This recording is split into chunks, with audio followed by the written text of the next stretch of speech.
سلام، بیاین امشب با هم دیگه بریم کیان سنتر 2. من و دختر خالم تصمیم گرفتیم بریم غذای کره‌ای بخوریم. همونطور که میدونین کیان سنتر تو مشهده. اینم نمای کلی کیان سنتر. خلاصه ما وارد اینجا شدیم.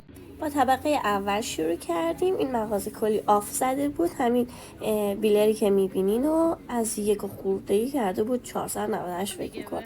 کلا هر چی که نیاز داشته باشی تو کیان سنتر میتونی پیدا کنی.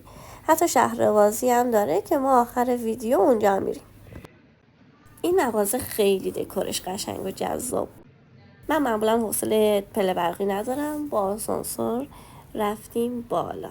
با دختر خاله جان اومدیم از پاهامون عکس و فیلم گرفتیم. اینجا عشق منه. اینجا من هر بار برم کیان سنتر باید برم.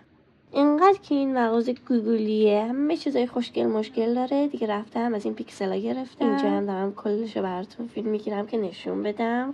راستی تینت لبم خریدم ولی اجازه تست نداد. بعد که اومدم خونه تستش کردم اون رنگی که میخواستم نبود. اینجا هم بالاخره از پله برقی اومدیم، گفتم یه فیلم بگیرم. اصلا توصیه نمیشه از این خرید کنید.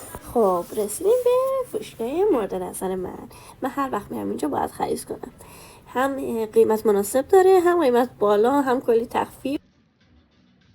این بادی 690 تومن بود که تو تخفیف فکر میکنم 205 تومن گرفتم.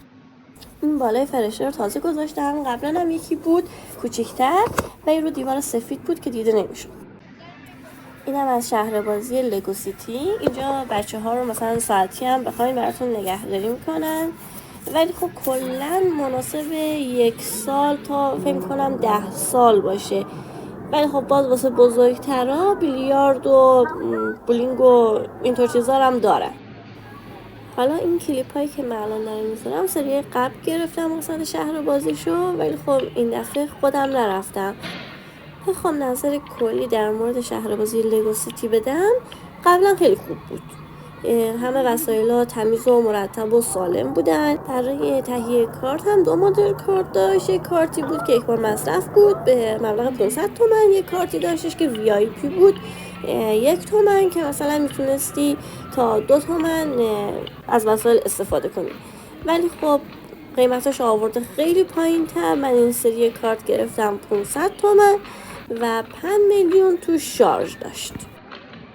البته ناگفته نمونه قیمت های لگو سیتی هنوز همونجور مثل سابقش بالایه، ولی این قیمتی که من گفتم این کارت ها رو جدا میتونین از مجموعه لگو سیتی تهیه کنین. این که من شنیدم کیان سنتر باشگاه ورزشی هم داره، ولی من تا حالا ندیدم و نمیدونم اصلا کدوم قسمتش میشه، ولی میدونم داره. خب دارم از پله برقی میرم بالا قسمت فود کورتش. اینجا هم که لگو سیتی رو دارم نشون میدم بهتون. این قسمت فود کورتش همه مدل غذا داره، از غذای ایرانی گرفته تا فست فود، ولی خب بیشتر فست فود داره. فقط 1 دونه از این غرفه ها غذای ایرانی داره. انتهای سالن جاییه که ما قراره بریم غذای کره‌ای بخوریم. اول از همه رفتم سراغ منوشون. سوال کره رو داشت واقعا و خود صاحب رستوران بهمون این چت رو داد که باهاش عکس بگیریم. اینم که صدا داد که بریم غذامون بگیریم. به به، اینم از غذامون، یعنی نگم براتون. اینم از چاپ استیک، شکستنش خیلی سخت بود.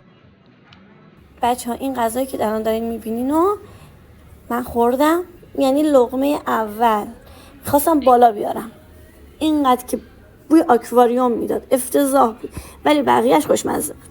شام هم خوردیم دیگه، قرار شد برگردیم. این قسمت هم کافی شاپشه و راه خروج تمام. خداحافظ.